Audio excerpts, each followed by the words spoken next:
Love you. ఈ ప్రేమల్ని నేను నమ్మను. ఈ జనరేషన్ ప్రేమల్ని అస్సలు నమ్మను.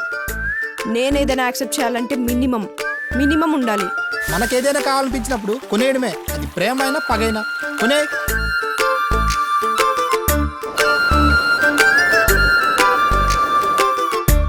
రెండేళ్ల లవ్రా ఇక్కడ. మేము ఒక్కపోటు ట్రై చేయడం ఎక్కువ, నీలా నెలల తరబడి ట్రై చేయడం మాకు పని పట్టలేవా? మగాడు ఎన్నిసార్లు ట్రై చేసినా అవకాశం ఆడది. అవకాశం ఇచ్చిన ఆడదాన్ని సాటిస్ఫై చేయ మగాడు సుఖపడ్డట్టు చరిత్రలో లేదు.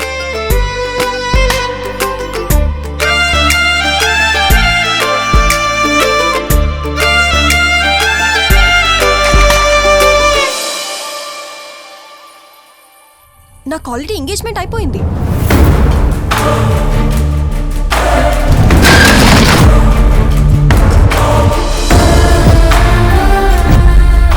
అడ్వాన్స్ హ్యాపీ బర్త్డే బంగారం. అండ్ నాకు నువ్విచ్చే ఫస్ట్ గిఫ్ట్ కూడా బంగారమే అయి ఉండాలి. ఏరా కొనేస్తా కొనేలేస్తా అన్నావు, ఎక్కడి నుంచి తెచ్చిస్తావు? ఒక అమ్మాయి ప్రేమ కోసం నీ క్యారెక్టర్ వదులుకుని దిగజారిపోతున్నామేమో అనిపిస్తుందిరా. ఈ రోజుల్లో క్యారెక్టర్ ఉన్న అమ్మాయి దొరికినప్పుడు మన క్యారెక్టర్ని తగ్గించుకోవడంలో తప్పులేదురా.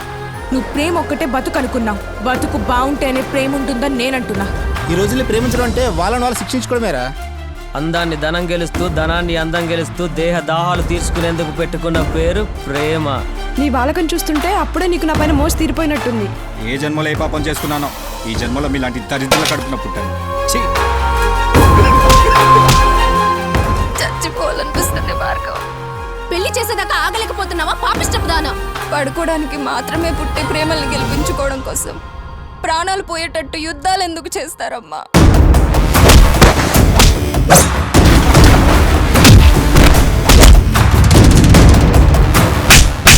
ఇక్కడ తప్పు చేసిన వాళ్ళు ఎవరికైనా ఒక్కటే తీర్పు.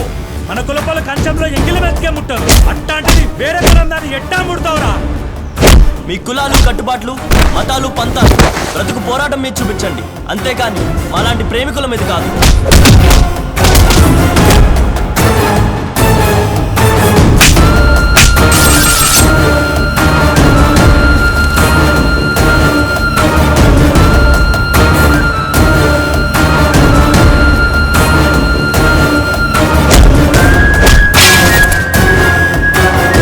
బతుకుండగా నట్టింట్లో కూర్చోబెట్టి కంచంలో అన్నం పెడతారు.